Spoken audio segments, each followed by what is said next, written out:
Cannabis in Greek, marijuana in Mexican, ganja in Hindi or bhanga in Sanskrit is known to many cultures around the world, but where was it first cultivated explicitly as a drug? In this video I shall demonstrate how the ancient Indo-Europeans were instrumental in spreading this narcotic across Eurasia and how they used it in a ritual associated with the dead.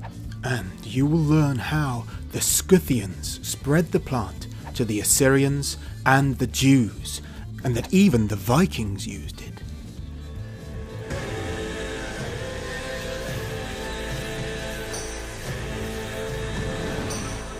Please be aware that cannabis use is linked to impaired attention and memory, and increased risk of psychotic disorders such as schizophrenia.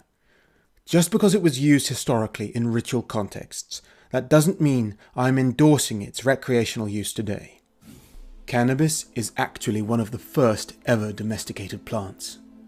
The tough fibers of the hemp plant make strong fabrics, so the plant has often been spread not so it can be smoked, but so it can be worked into rope and other strong fabrics, which makes identifying the origins of its use specifically as a drug harder to pin down.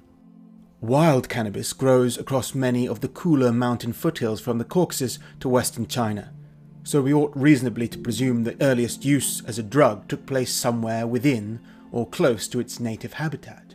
From the late Stone Age through the Bronze Age and up into the Iron Age, this region, known as the steppe, was inhabited by various Indo-European peoples, many of whom are known to have used cannabis in their rituals. But in 2021, genetic evidence of the original domestication of the cannabis plant was published in a Swiss-Chinese paper by Ren and colleagues, and it indicates that rather than cannabis being originally domesticated on the steppes, it was actually first domesticated in East Asia, likely in early Neolithic China some 12,000 years ago. The authors propose that cannabis was originally a multi-purpose crop until around 4,000 years ago, when it diversified into two specialized domestic strains, one becoming hemp, cultivated for strong fibers, and which produces higher concentrations of CBD, and the other cultivated for drug use and containing higher levels of tetrahydrocannabinol, or THC, and overall higher levels of psychoactive cannabinoids.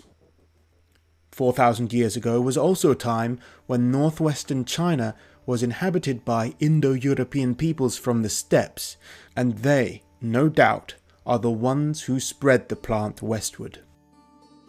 The new genetic data show that the hemp strain spread into Europe and the Middle East soon after it was developed, while the drug strain must have spread later, although a feral variant of this domesticated drug strain also spread on both the north and south side of the Himalayas in ancient times, indicating that it has an ancestor north of the Himalayas.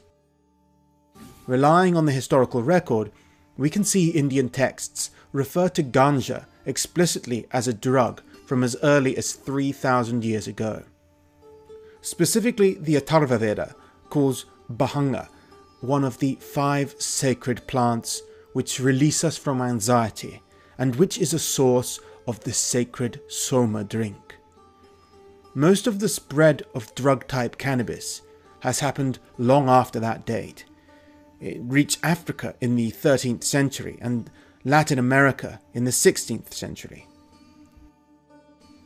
But what about the missing 9,000 years of potential cannabis drug use between the original domestication in East Asia and the Indian texts describing drug use? The earliest scientifically confirmed archaeological evidence for smoking cannabis is not very old either, just 2,500 years ago. Chemical analysis of burned cannabis remains from the Jirzhankal cemetery just west of the Tarim Basin in Xinjiang, China, suggests high levels of THC, the most psychoactive chemical in cannabis. The evidence was found in the form of 10 wooden braziers in which cannabis was burned. likely to be inhaled communally in a tent using a technique modern cannabis users call hot boxing. The typical smoking pipe is actually a Native American tradition which did not reach the Old World until the European colonial era.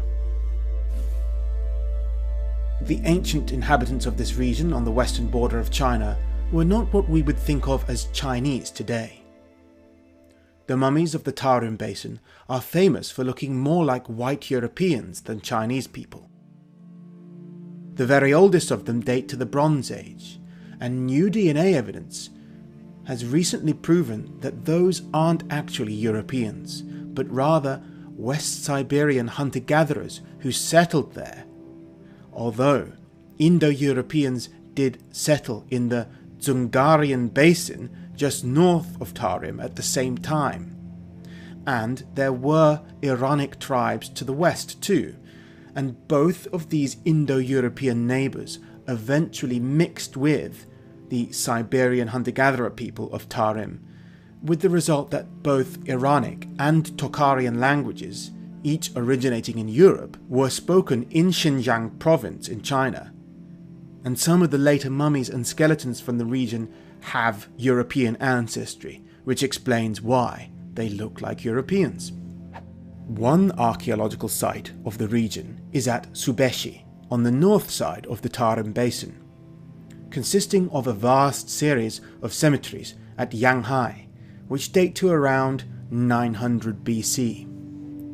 One of the skeletons from Yanghai is a Europoid shaman-like figure of the Jushi culture, with bells on his boots, who was buried with loads of cannabis, which, when analysed in 2008, was found to contain THC. China Central Television made a documentary about the finds in 2016. Due to unique climatic conditions, many dried corpses of ancient humans were unearthed from the Yanghai tombs. There is one corpse of a middle-aged male, which is particularly eye-catching. This middle-aged man is certified to have lived 3,000 years ago. Compared to the Lulan lady unearthed from Lop Nur, he lived 800 years later and also had the appearance traits of Caucasians. He was of a special identity, a shaman wizard of the ancient Yanghai people. Unbelievably, the leather-woven basket beside the man held marijuana seeds and leaves. More miraculously, when the leaves were unearthed, they were still green, as if freshly plucked. Together with fruits and little branches, they were perfectly preserved. To date, this is the oldest and best marijuana specimen in the world.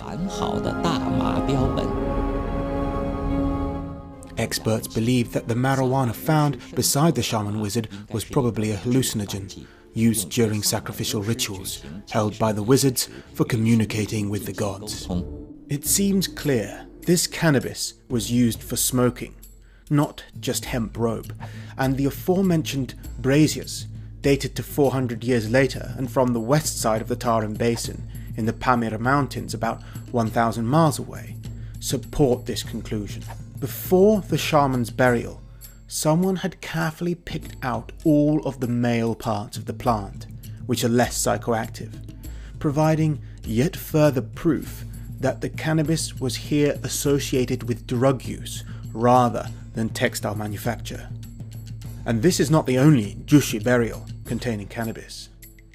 The Jushi were a Caucasoid people who are believed to have spoken an extinct Indo-European language called Tocharian. You can learn more about the white mummies of China and the Tocharian language in my video on that subject. The Jushi also had connections to the Scythian kingdoms of the steppe. The Iranic peoples of Tarim were descended from the Proto-Indo-Iranic Andronova culture of Central Asia, dating from about 2000 BC to 900 BC, which also gave rise to all the Indo-Iranic or Aryan languages associated with India and Iran. The early Iranic-speaking peoples of the steppe were known as Scythians to the Greeks, and according to one Greek source, they also smoked cannabis. The Scythians were an Iron Age people who continued the equestrian steppe culture of their Bronze Age Andronovo ancestors. In the 5th century BC, Herodotus wrote of a Scythian funerary ritual in which heated stones were placed in bronze vessels along with cannabis, and the smoke would fill up their tents so that all the occupants would inhale the intoxicating fumes. The account is supported by the discovery of cannabis seeds in Scythian archaeological contexts. It is likely the seeds described by Herodotus were seeded buds, and that the charred seeds found by archaeologists in the Pazyryk burials are what was left over from the burnt buds. Herodotus also wrote that the Thracians, a Balkan race with close ties to the Scythians, introduced the plant to their neighbours, the Dacians, among whom it became a part of a shamanic cult named the Kapnobatai, or those who walk in the clouds. The shamans of this cult used cannabis smoke to induce divine visions. Etymological evidence seems to indicate that Scythians spread cannabis as a drug to many peoples. Our English words hemp and cannabis both likely come ultimately from Scythians. Hemp comes from an Anglo-Saxon word, hanep, meaning cannabis, which comes from the reconstructed Proto-Germanic word hanapis, which must have been borrowed by Germanic tribes from neighbouring Scythians more than 2,000 years ago. The same Scythian word was loaned into Greek and became cannabis, which also entered English via Latin. In the 90s, Russian scientists found the 2,400-year-old mummified remains of a tattooed Scythian noblewoman who they named Devochka. Her body was dressed in a silk blouse, red skirt, a marten fur, and thigh-high white stockings, I say, and lay in a hollowed tree trunk alongside horse harnesses, a mirror, dishes, and a small container of cannabis. The presence of cannabis in burials like this reinforces Herodotus' account, which connects the drug to funerals. Perhaps the drug was used in a necromantic ritual to communicate with the dead. A Scythian barrow called Sengilivsko II in South Russia close to the Caucasus Mountains was excavated back in 2013. Inside were 2 large gold vessels placed upside down and several other gold items. Scientists analysed residue from inside the gold vessels, and the results came back positive for opium and cannabis. Somehow, both drugs were used in a combined way such that they left residue in the same, obviously very special, ritual containers.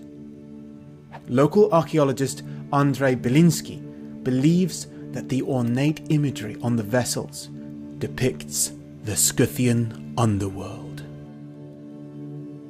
The Achaemenid Persians referred to some Scythians as Sakar Haumavarga, which means the Saka who consume or lay down Hauma.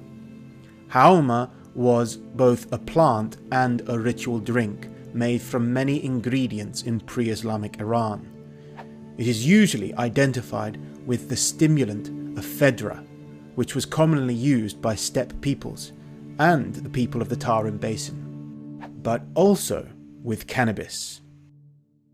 Karl Hoffmann interprets the varga suffix part of the compound haumavarga to mean laying down in the sacrificial context of a ritual fire, so that haumavarga means laying hauma plants around the ritual fire. This seems to refer to the now well-proven Scythian custom of burning cannabis plants to inhale the smoke. Both the Persians and the Scythians spoke Iranic languages derived from those spoken by their ancestors of the Andronovo culture. On the southern border of the Bronze Age Andronovo territories of the Asian steppe was the Bactria Margiana culture of Afghanistan. The Russian archaeologist, Professor Viktor Saryanidi, excavated in this region and found 3 temple sites which he believed were devoted to the preparation and consumption of the hauma beverage, and he claimed evidence of cannabis, ephedra, and opium poppy in use in this context, preserved in fossilized gypsum and impressions in clay shards. He said that these excavations documentally proved that poppy, cannabis, and ephedra were used for making the soma and hauma drinks. In the documentary film Black Sands, he visits the site where the evidence was found. It was believed that there had never been human occupation in this desert until the archaeologist Viktor Saryanidis started working here in Turkmenistan 40 years ago. Here in Gunur Tepe, ancient ritual practices have been identified, such as exposure of the dead and the preparation of hallucinogenic ritual drinks.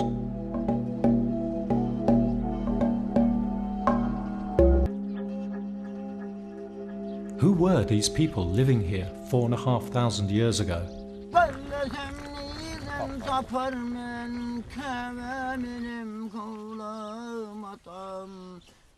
В этих сосудах клали эти растения, эфедру и каннабис. Это алкогольный напиток, но который не все пили, а только жрецы. The pre-Islamic religion of Iran is called Zoroastrianism. Besides using the hauma drink, Zoroastrians had other ritual substances to help invoke divine or shamanic visions. One of these was called mang or bang, which referred to several plants including cannabis, but which now refers only to cannabis in modern Iran. In a medieval Zoroastrian story contained in the book of Arda Viraf, the pious hero Viraf is chosen to undertake a journey to the next world in order to prove the truth of Zoroastrian beliefs. In order to get there, he drinks a mixture of wine, mang, and hauma, causing his body to sleep for 7 days and nights, while his soul travels to the other world. The journey depicted in the story likely reflects a wider necromantic ritual use of cannabis as a means to journey to the next world. Another descendant people of the Andronovo culture were the Aryan invaders of India, who entered the South Asian subcontinent around 3,500 years ago. You can see my video on the topic for more evidence of that. Just as the Persians use a ritual holy drink called hauma, which seems to have been made with cannabis and ephedra, the Vedic Indians had a similar sacred beverage called soma, and we also know they used cannabis, which they called bhanga, and that the drug strains of this plant were brought into India from north of the Himalayas. Soma is widely agreed to be related to hauma, and may also have been made using cannabis and ephedra. In fact, in the oldest Hindu text of all, the Rig Veda, bhanga refers not to cannabis, but to the soma drink, although this is often translated according to the root meaning of bhanga, which is to break apart, presumably referring to the psychological effect of cannabis which causes the user to disassociate from themselves. It seems very likely, therefore, that the sacred soma and hauma derive from a common source which contained cannabis. Therefore, we should reasonably deduce that domesticated cannabis cultivated for drug use was spread into Iran and India by the ancient Aryans of the Andronovo culture at the end of the Bronze Age, and continued to be spread around Eurasia by their Iron Age descendants, the Scythians.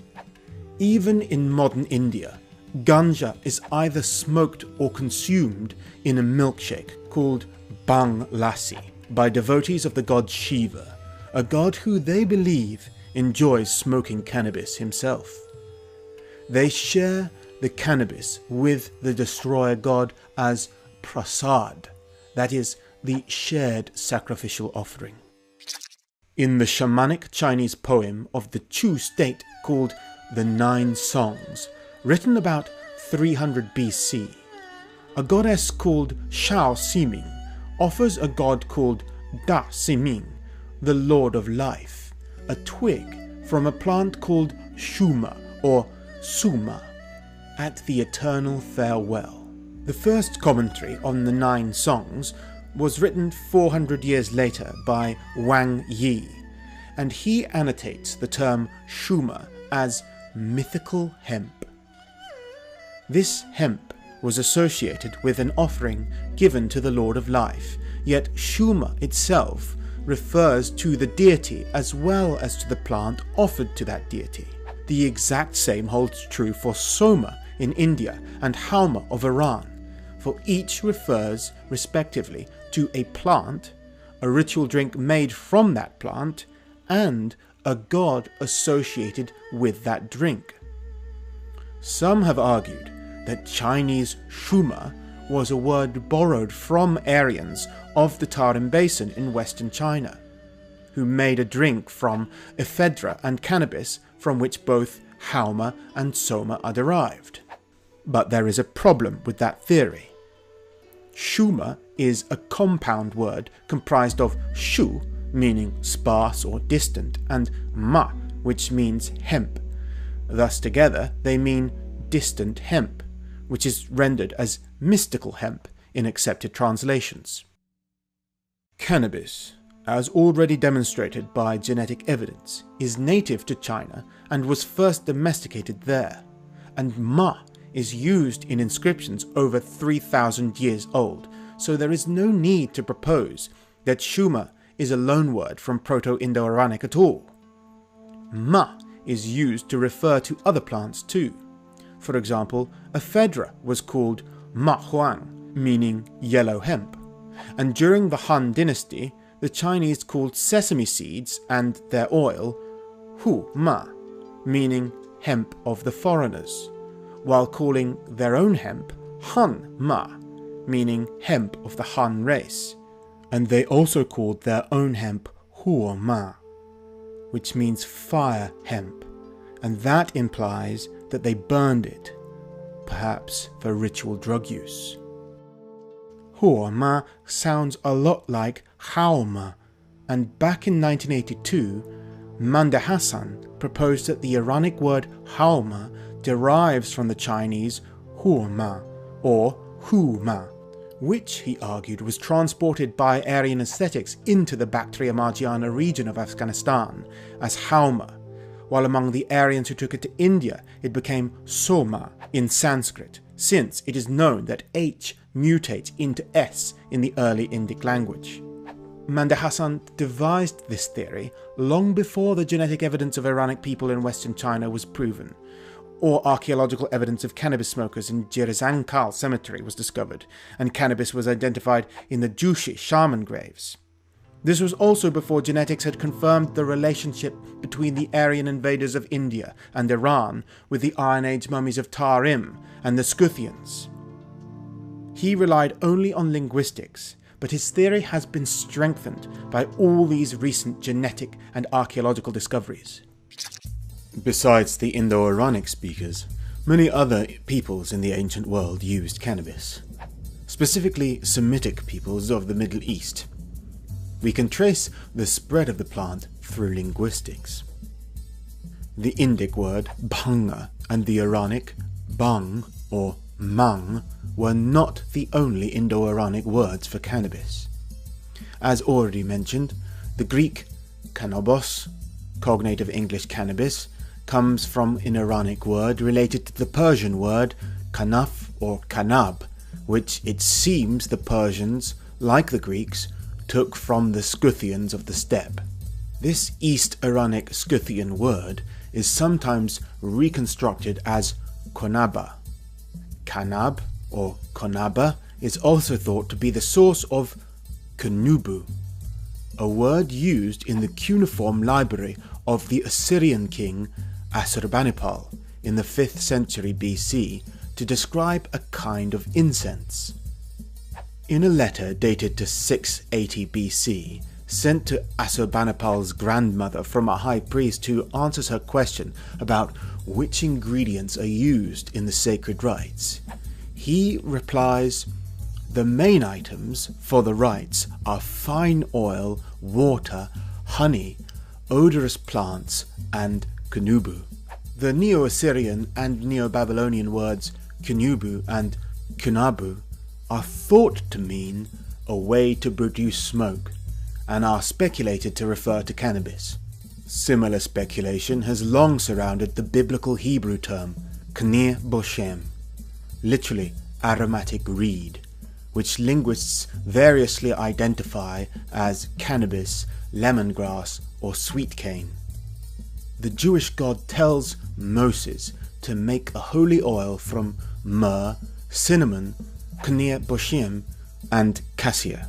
Professor of Classical Studies at Boston University, Carl Ruck, claimed in 2009 that the Hebrew knir boshem is the same Scythian word that Herodotus wrote as cannabis, and that large amounts of it were compounded into the ointment for the ordination of the Hebrew priest, who would inhale the incense inside the temple. The word cannabis is a Greek assimilation of the Scythian word, and other cultures have assimilated as well. The Hebrew version of it is kannabiso. Cannabis was the ingredient in the incense that the high priest entered the enclosed tent, like the Scythian fumigation tent of the inner tabernacle. And in that enclosed space, he saw Yahweh materialize, doing the covenant with the deity, the highest sacrament of the religion, and it was induced by a vision accessed by cannabis. His claims could perhaps be dismissed as wild speculation, were it not for recent archaeological evidence from Israel. In 2020, at Tel Arad, near Jerusalem, archaeologists took samples from the altars of an 8th century Jewish shrine first discovered in 1962. The organic residue from the 2 limestone altars was tested and determined to contain burnt cannabis and frankincense.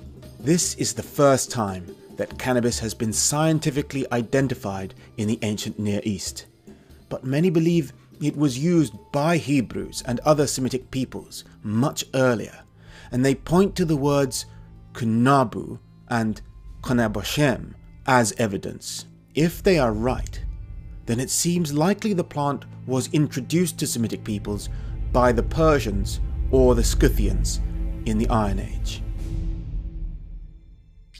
However, there is also evidence that cannabis was spread not only by Iranic Aryan peoples in the late Bronze Age and Iron Age, but also by their Proto-Indo-European ancestors of the Eastern European steppe thousands of years earlier.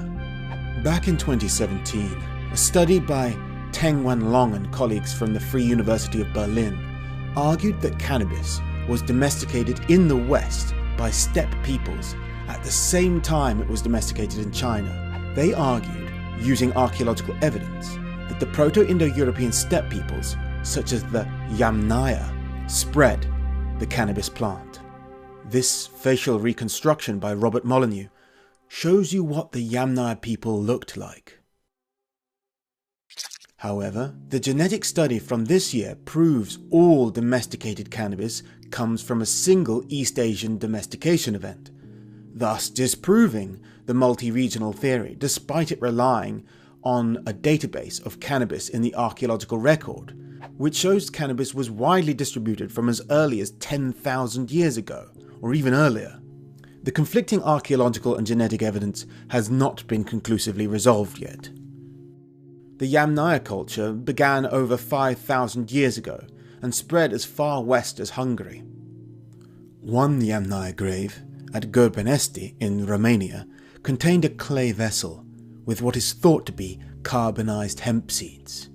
If so, likely the earliest evidence for the burning of cannabis.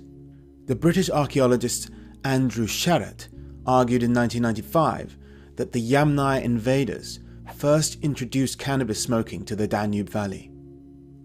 He also claimed that the even older steppe culture of Sredny Stog in Ukraine, which is probably the original Proto-Indo-European culture and dates back over 6,000 years, used cannabis as a socially approved intoxicant, celebrating its significance by imprinting it on their pottery. He was referring to corded impressions on the clay vessels of the Sredny Stog culture, which he argued represented hemp cords. He also pointed to the presence of burning braziers in Bronze Age European cultures, which are sometimes described as incense cups, as a continuation of a steppe tradition of burning cannabis in braziers. An argument he made long before the discovery of the 2,500-year-old Iranic cannabis braziers from Xinjiang in China. This brazier, or Braunos, was made by people of Hungary's Copper Age Bodrogkeresztúr culture, which is considered to be Indo-Europeanized by neighbouring steppe cultures. This one is from the nearby Karnavoda culture, whose pottery was influenced by the corded ware of the Sredny Stog culture on the steppe. While this brazier was found in a Yamnaya barrow near Mikhailovka in the Volga region of South Russia, as were these ones. The Belbeka people were related to Sredny Stog and Yamnaya people, and Belbeka finds from near Stonehenge include numerous so-called incense burners, such as the Stonehenge incense cup you see here. Was this cup used by an early British shaman to burn cannabis? Sharratt wrote, "The realization is gradually dawning on archaeologists that such practices, widespread in the ethnographic record, are inherently likely to have existed in prehistoric times. It seems entirely probable that, in their practices and associated mythology, the societies of Aboriginal Europe were smoking cultures."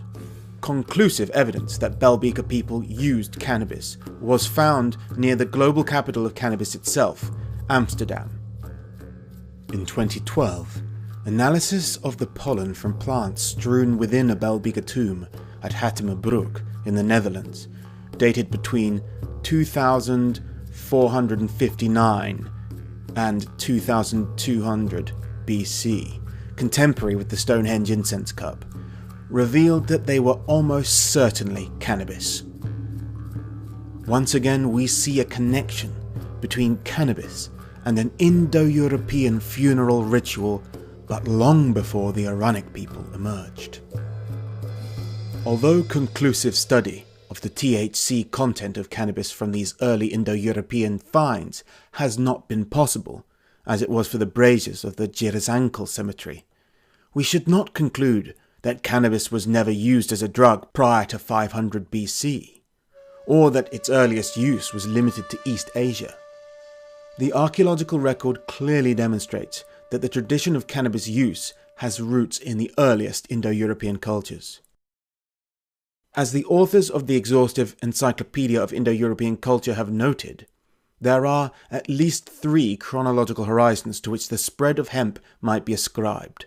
The early distribution of hemp across Europe during the Neolithic, around 5000 BC or earlier, a later spread of hemp for presumably narcotic purposes around 3000 BC, and a still later spread, or at least re-emergence of hemp, in the context of textiles during the first millennium BC. We see the ancient Indo-European association of cannabis with funerary rituals was continued into more recent times with pagan cultures of the Celts and Vikings.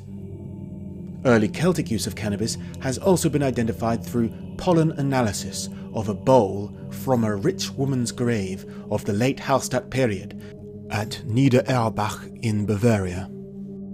Cannabis use dating to 500 BC was also identified at another Hallstatt site at Fürstengrab of Hochdorf near Stuttgart. The famous 9th century Viking boat burial at Oseberg in Norway, an Indo-European style barrow in which a grand Viking ship was interred, now kept in the Viking Ship Museum in Oslo. In the boat were the bodies of 2 women, the younger of whom was of a high social status, wearing expensive clothes indicating that she had probably been a queen. She also had a purse which contained cannabis seeds. It has been proven that hemp was grown for textiles in that region of Norway for at least 200 years by the time she was buried, and hemp cordage was widely used by the Vikings. But this burial contained no hemp fabrics or cords at all. Therefore, in light of the aforementioned Indo-European cannabis funeral rituals, we can reasonably assume that these Viking seeds were related to a ritual use of cannabis as a drug rather than a fabric.